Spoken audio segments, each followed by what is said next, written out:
নমস্কার, সকলকে ইজিলিশনে স্বাগতম। আজ আলোচনা করব অষ্টম শ্রেণীর সমীকরণ গঠন ও সমাধান চ্যাপ্টারটির দ্বিতীয় পার্ট।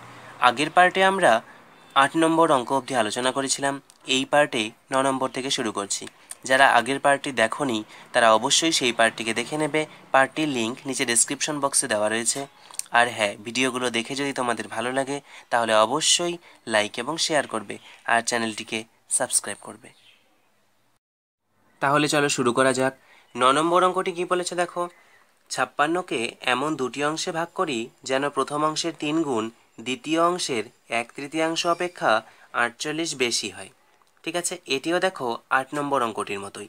এখানেও আমরা কি করব, একটি অংশকে এক্স ধরে নেব, তাহলে সেখান থেকে অপর অংশটি আমরা পেয়ে যাব। তারপর যে শর্তটা দিয়েছে সেটা আমরা প্রয়োগ করব। তাহলে ধরে নিচ্ছি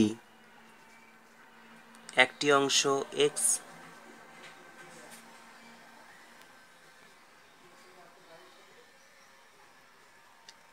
তাহলে দেখো অপর অংশটি কি হবে,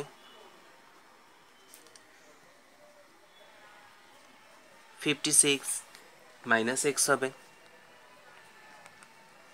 এবার কি বলেছে দেখো, প্রথম অংশের 3 গুণ দ্বিতীয় অংশের 1/3 অপেক্ষা 48 বেশি। তার মানে প্রথম অংশের 3 গুণ অর্থাৎ 3x। এখান থেকে যদি আমরা দ্বিতীয় অংশের 1/3কে বিয়োগ করে দিই সেটিই হবে 48। এবার দ্বিতীয় অংশ বলেছে 56 মাইনাস এক্স, এর 1/3 অর্থাৎ এটা গুণন 1/3 সমান সমান 48 হবে। তাহলে এটি হচ্ছে আমাদের নির্ণয় সমীকরণ। ঠিক আছে, এবার আমরা কি করব, এই সমীকরণটি সমাধান করে x এর মানটাকে বের করে নেব। এবার দেখো এখানে রয়েছে 3x মাইনাস, এখানে কি হবে দেখো, 56 ইন্টু 1 অর্থাৎ 56/3 হবে, মাইনাসে মাইনাসে প্লাস x ইন্টু 1 মানে x বাই হচ্ছে 3 সমান সমান 48।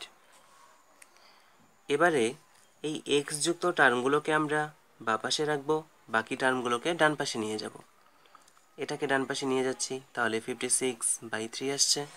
এবার এখানে আমরা লসাগু করব, কত হবে 3। এবার 3 দিয়ে এটাকে ডিরেক্ট গুণ হয়ে যাবে, 9x প্লাস এক্স সমান সমান এখানে কত আসবে, একই রকম এখানেও লসাগু 3 হবে, কেননা এটা নিচে কিছু নেই অর্থাৎ 1 ধরতে হবে। 1 আর 3 লসাগুতে একই হয়। এবার এই 3 দিয়ে এটাকে সরাসরি গুণ হবে অর্থাৎ 144 হচ্ছে প্লাস 56। তাহলে কি আসছে দেখো, 9x প্লাস এক্স ইকুয়াল কি আসবে 10x। আচ্ছা, এখানে একটা জিনিস দেখো, এই 3 কিন্তু কাটা চলে যাচ্ছে, তাহলে 10x সমান সমান কি আসবে, এটা প্লাস এটা। এবার এটা প্লাস করলে কত আসছে 200, তাহলে x সমান কি আসবে 200/10। এই শূন্য কাটা দিচ্ছে, তাহলে x সমান কত আসবে 20। তাহলে একটি অংশ হয়ে গেল x ইকুয়াল 20। সুতরাং অপর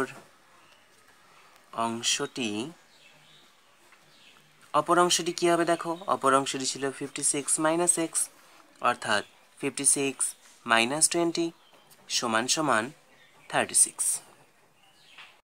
10 নম্বরটি কি বলেছে দেখো, একটি দণ্ডের 1/5 অংশ কাদায় 3/5 অংশ জলে এবং অবশিষ্ট 5 মিটার জলের ওপর আছে। দণ্ডটির দৈর্ঘ্য হিসেব করে লিখি। দেখো আমরা দণ্ডটির দৈর্ঘ্য এখানে x ধরে নেব, তাহলে সেই x এর এত অংশ রয়েছে কাদায় এবং x এর এত অংশ রয়েছে জলে। ঠিক আছে, তাহলে কাদা এবং জলে কতটা রয়েছে সেটা বের করে নেব, এবং ওখান থেকে আমরা বের করতে পারবো যে জলের উপরে কতটা রয়েছে, সেটাই কিন্তু দেওয়া রয়েছে 5 মিটার। চলো করা যাক। ধরে নিচ্ছি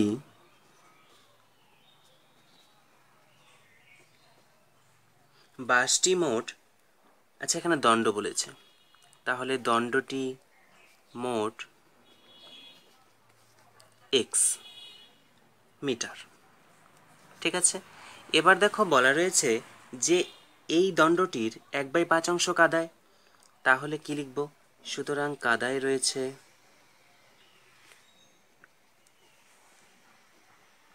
দেখো মোট দণ্ডটি হচ্ছে x মিটার। এবার বলেছে কাদায় 1/5 অংশ রয়েছে, তাহলে এত মিটার হয়ে যাবে। আবার জলে রয়েছে 3/5 অংশ, তাহলে জলে কতটা থাকবে? এক্স ইন্টু 3/5 এত মিটার। ঠিক আছে, এবারে কি বলেছে যে অবশিষ্ট 5 মিটার জলের উপরে আছে। ঠিক আছে, সুতরাং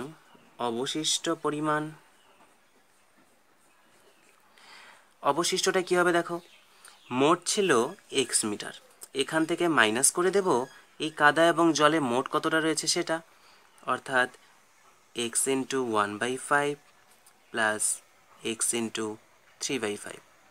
এবারে দেখো বলা রয়েছে যে অবশিষ্ট 5 মিটার জলের উপরে রয়েছে, অর্থাৎ এটা সমান সমান আমরা 5 লিখে দেব।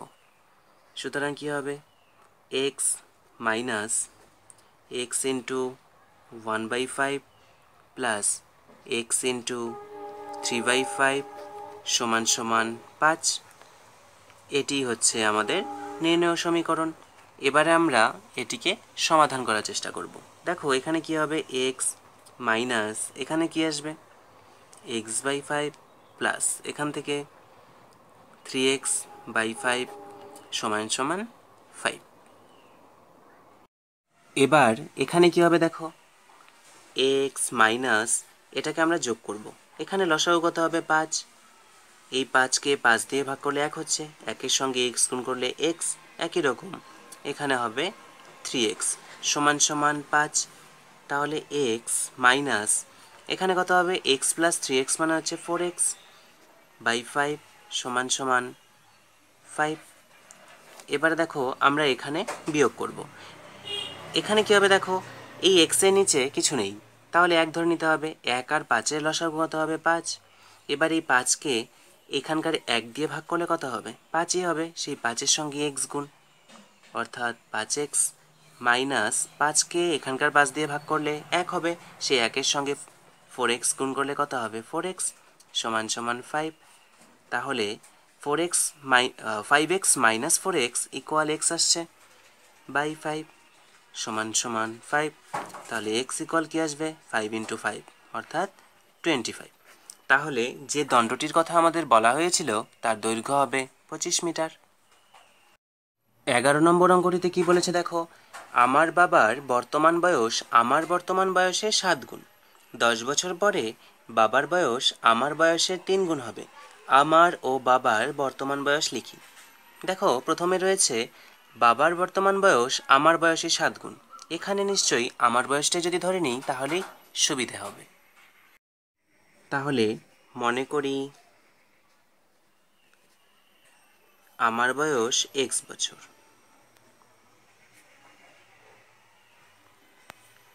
x বছর। ঠিক আছে, তাহলে আমার বাবার বয়স কত হবে? বাবার বয়স বলা রয়েছে আমার বর্তমান বয়সে 7 গুণ হবে, তাহলে 7x বছর হবে। আচ্ছা, এটা কিন্তু বর্তমান বয়স, ঠিক আছে। এবার বর্তমান বয়স যদি x বছর হয়, 10 বছর পর আমার বয়স কত হবে দেখো।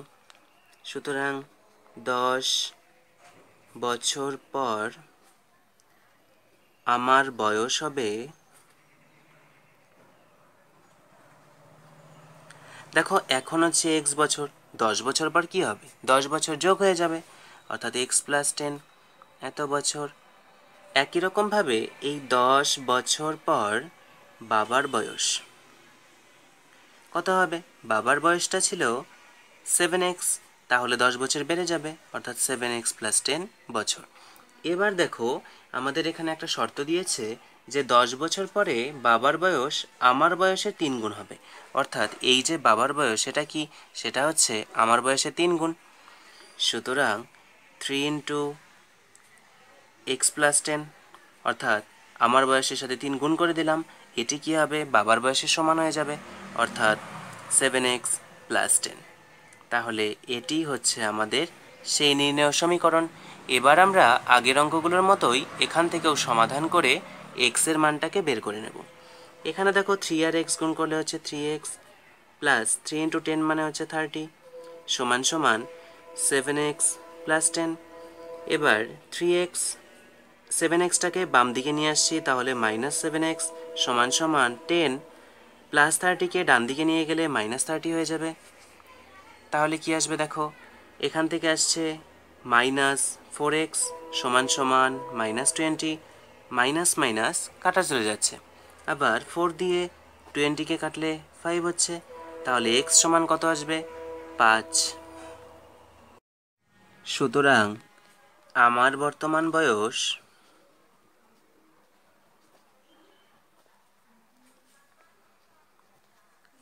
কি হবে? x সমান সমান 5 বছর, এবং আমার বাবার বর্তমান বয়স হবে,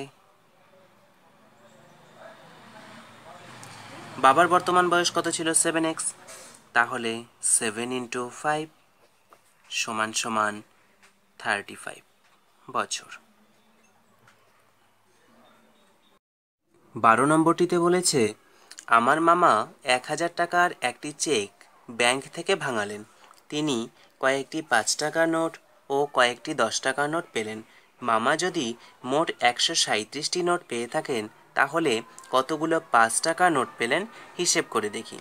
দেখো, এখানে বলেছে আমার মামা 1000 টাকা একটা চেক ব্যাংক থেকে ভাঙালেন, এবং ব্যাংক মামাকে 5 টাকার কিছু নোট এবং 10 টাকার কিছু নোট দিল। ঠিক আছে, এবার 5 টাকার নোট এক্স্যাক্ট কতগুলো আছে সেটা কিন্তু বলেনি, বা 10 টাকার নোট কতগুলো রয়েছে সেটা বলেনি, বলেছে মোট হচ্ছে 137টি নোট। তাহলে আমরা যে কোনো একটাকে ধরে নেব। এখানে 5 টাকার নোটের সংখ্যাটা বের করতে বলেছে, তাহলে আমরা এই 5 টাকার নোটের সংখ্যাটাই ধরে নেব। তাহলে চলো ধরা যাক 5 টাকার নোটের সংখ্যা x। সুতরাং এই 10 টাকার নোটের সংখ্যা কতগুলো হবে? মোট নোট ব্যাংক থেকে দিল 137টি, এখান থেকে 5 টাকা নোটের সংখ্যা বাদ দিয়ে দেব, অর্থাৎ 137টি। এবার দেখো, মোট রয়েছে 1000 টাকা। আচ্ছা, একটা 5 টাকার নোটের মূল্য কত? 5 টাকা। তাহলে এক্সটি 5 টাকা রয়েছে, তাহলে এক্সটি 5 টাকার নোটের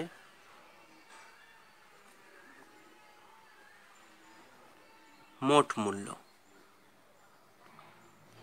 কি হবে? দেখো, একটা 5 টাকা নোটের মূল্য হচ্ছে 5 টাকা, তাহলে এক্সটি 5 টাকা নোটের মোট মূল্য হবে এক্স গুণন 5 টাকা। আবার এই 137 বিয়োগ এক্স, এতটি 10 টাকা নোটের মোট মূল্য কি হবে?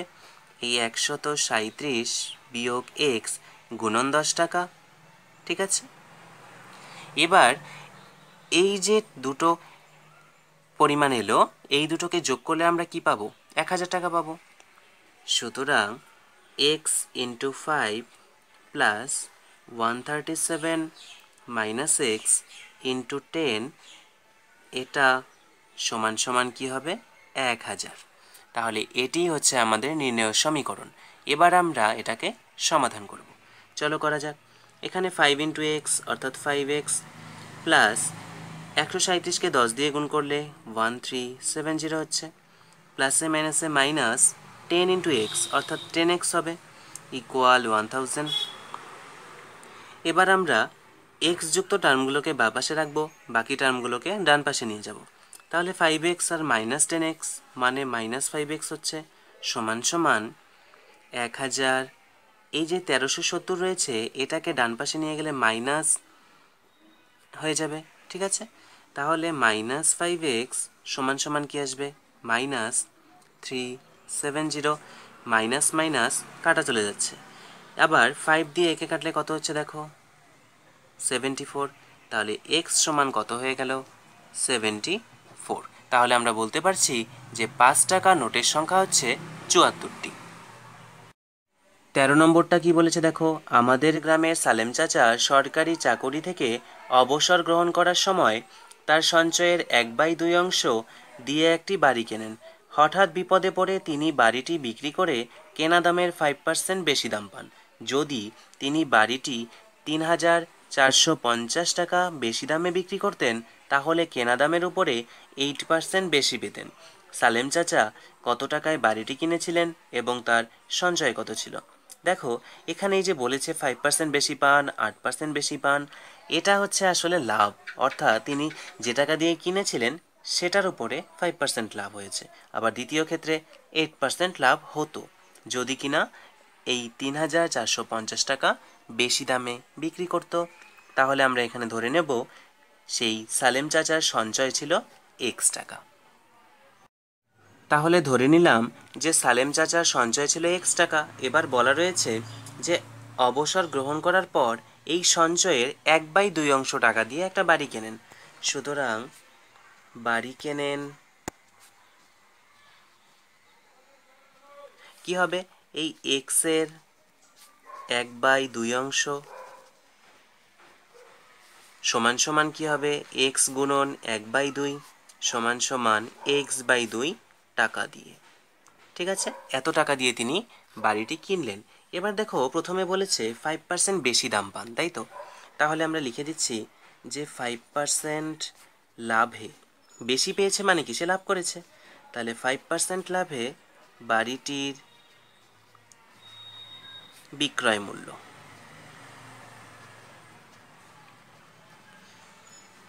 ঠিক আছে।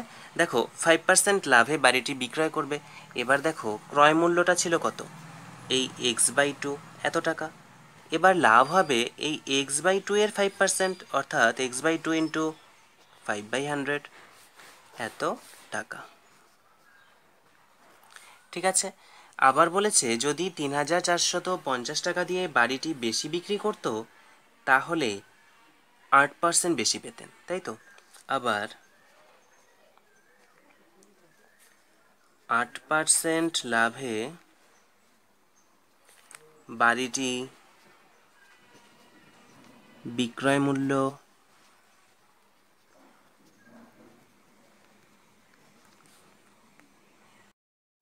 কি হবে, এখানে দেখো বাড়িটির ক্রয় মূল্য ছিল x/2, এবার 8% লাভে বা 8% বেশি দামে বিক্রি করেছেন, তাহলে এই x/2 ইন্টু 8%, অর্থাৎ 8/100 এত টাকা হবে। এবার দেখো এই 8% লাভটা কখন হলো, যদি সালেম চাচা 3,450 টাকা বেশি দাম দিয়ে বিক্রি করতেন। তাহলে আমরা বলতে পারি যে এটা প্লাস 3,450 সমান সমান এটা। সুতরাং এই x/2 plus x/2 into 5/100 plus 3,450 সমান সমান এটা, অর্থাৎ x/2 প্লাস x/2 ইন্টু 8/100। এবারে দেখো এদিককার x/2 এদিককার x/2 কাটা চলে যাচ্ছে, তাহলে কি আসছে দেখো, এই x/2 গুণন 5/100 প্লাস 3450 সমান সমান x/2 ইন্টু 8/100। এটি হচ্ছে আমাদের নির্ণয় সমীকরণ। দেখো আমি এখানে কি করলাম, এই 5% লাভে এবং 8% লাভে বাড়িটির বিক্রয় মূল্য বের করে নিলাম। তোমরা যদি এটা বিক্রয় মূল্যটা বের না করো তবুও কিন্তু হয়ে যাবে। ঠিক আছে, প্রশ্নটা করেছিল যে 5% বেশি দামে বিক্রি করেন, আরেকটা হচ্ছে 8% বেশি দামে বিক্রি করেন। তোমরা সরাসরি সেখান থেকে এই x/2 এর 5% বের করবে এবং এই x/2 এর 8% বের করবে। সেটা কি আসবে দেখো, এইটুকু আর এইটুকু আসবে। তারপরে যেভাবে শর্তটা বলেছে যে 3,450 টাকা বেশি দামে বিক্রি করলে 8% বেশি দামে বিক্রয় হবে, অর্থাৎ 5%-এর দামটা প্লাস 3,450, এটা হবে 8% বেশিতে যে দামটা হচ্ছে সেটা। ঠিক আছে, এবারে আমরা এই সমীকরণটি থেকে x এর মান বের করার চেষ্টা করব। এখানে দেখো কি রয়েছে, 5 ইন্টু x অর্থাৎ 5x বাই 2 ইন্টু 100 অর্থাৎ 200। এই যে ডান পাশে যেটা রয়েছে সেটাকে আমরা বাম পাশে নিয়ে নেব, তাহলে মাইনাস 8 ইন্টু এক্স মানে 8x বাই 2 ইন্টু 100 মানে 200 সমান সমান কি আসবে, এই প্লাসটা হয়ে যাবে মাইনাস 3450। এবারে দেখো এখানে লসাগু কত হচ্ছে, 200 আর 200 লসাগু নিশ্চয়ই 200ই হবে। এবার 200কে 200 দিয়ে ভাগ করলে 1 হবে, তাহলে 1 গুণন 5x মানে 5x মাইনাস একই রকম এখানে হবে 8x সমান সমান মাইনাস 3450। এবার 5x মাইনাস 8x এটা মানে কি আসবে, মাইনাস 3x বাই 200 সমান সমান মাইনাস 3450, এদিককার মাইনাস এদিককার মাইনাস কাটা দিয়ে দিলাম। 3 দিয়ে দেখো এটাকে কাটা যাচ্ছে, 3 অক্ষে 3, 3 15 45, একটা শূন্য। আর এক্স সমান কী হবে তাহলে, এই 1150 গুণন হচ্ছে 200 সমান সমান কী হবে দেখো, এই 115কে 2 দিয়ে গুণ করলে হচ্ছে 230 হচ্ছে, ঠিক আছে। আবার এখানে একটা শূন্য, দুটো শূন্য, তিনটে শূন্য এক্সট্রা হবে, অর্থাৎ 2,30,000 টাকা দিয়ে, আচ্ছা এক্সটা আমরা ধরেছিলাম সঞ্চয়, অর্থাৎ সালেম চাচার সঞ্চয় ছিল এই 2,30,000 টাকা, ঠিক আছে। সুতরাং তিনি বাড়ি কিনেছেন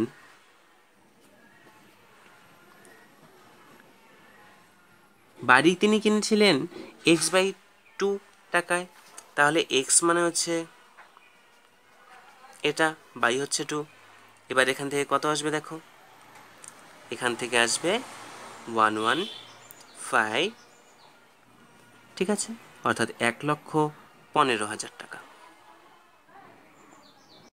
14 নম্বরটা কি বলেছে দেখো, গোপালপুর গ্রামের আশ্রয় শিবিরে আশ্রয় প্রার্থীদের জন্য 20 দিনের খাবার মজুদ ছিল।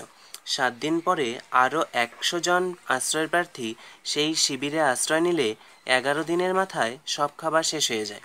প্রথমে কতজন আশ্রয় প্রার্থী ছিল? তাহলে ধরে নিলাম যে প্রথমে আশ্রয় প্রার্থী ছিল x জন। এবারে দেখো এই অঙ্কটিতে আমরা একটু ঐকিক নিয়মটার সাহায্য নেব। সেই ঐকিক নিয়মে কি ছিল, যে আমরা দুটো কলাম বা তিনটে কলাম করি। এখানে দুটো ভ্যারিয়েবল রয়েছে, একটা হচ্ছে আশ্রয় প্রার্থী আর একটা হচ্ছে দিন সংখ্যা। তাহলে এখানে লিখছি আশ্রয় প্রার্থীর সংখ্যা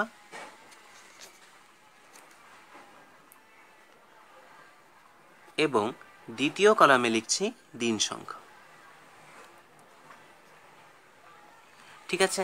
দেখো এই মোট যদি আশ্রয় প্রার্থী x জন হয়, তাদের খাবার প্রথমে তো 20 দিনের মজুদ ছিল, কিন্তু 7 দিন যখন চলে যাবে তারপরেও কি 20 দিনের খাবারই মজুদ থাকবে? নিশ্চয়ই না। তাহলে এই 20 দিন থেকে 7 দিন বিয়োগ দিতে হবে, সমান সমান 13 দিনের খাবার মজুদ আছে।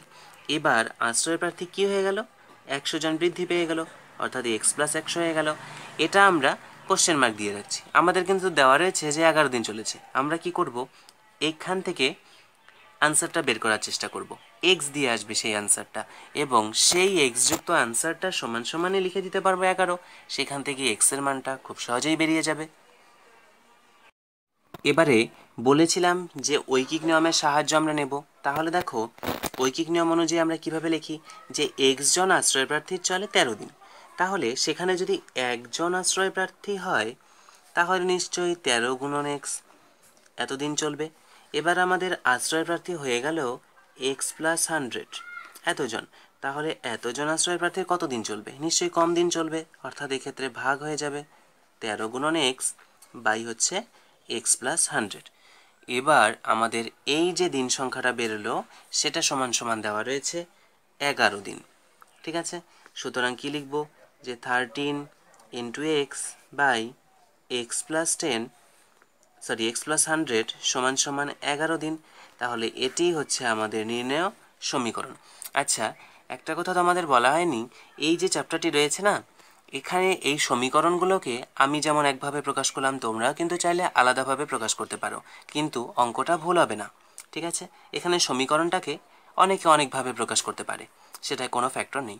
হলো, এবার দেখো এখানে কি হবে, 13 × x মানে হচ্ছে 13x, আর এটা দিয়ে 11কে গুণ করলে কি হবে, 11 গুণন x+100।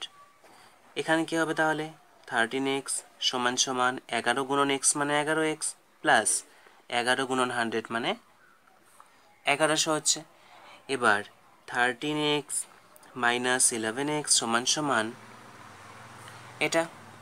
এবার 13x মাইনাস 11x মানে নিশ্চয়ই 2x হবে। 2x সমান কত আসছে, 1100। এবার এই 2 দিয়ে যদি একে আমরা ভাগ করি কত হবে, 550। তাহলে x কত হয়ে গেল, 550। অর্থাৎ আমরা বলতে পারছি যে সেই গোপালপুর গ্রামের আশ্রয় শিবিরে প্রথমে আশ্রয় প্রার্থী কতজন ছিল, 550 জন। তাহলে এখানেই শেষ করছি দ্বিতীয় পার্ট। পরবর্তী অঙ্কগুলো আমরা তৃতীয় পার্টে নিয়ে আসব। তোমরা যারা চ্যানেলটিতে নতুন এসেছো বা যারা এখনও চ্যানেলটিকে সাবস্ক্রাইব করোনি তারা অবশ্যই চ্যানেলটিকে সাবস্ক্রাইব করবে। আর এই ভিডিওগুলো দেখে যদি তোমাদের ভালো লাগে তাহলে তোমাদের বন্ধুদের অবশ্যই শেয়ার করে দেবে, যাতে তারাও এই ক্লাসগুলো নিতে পারে।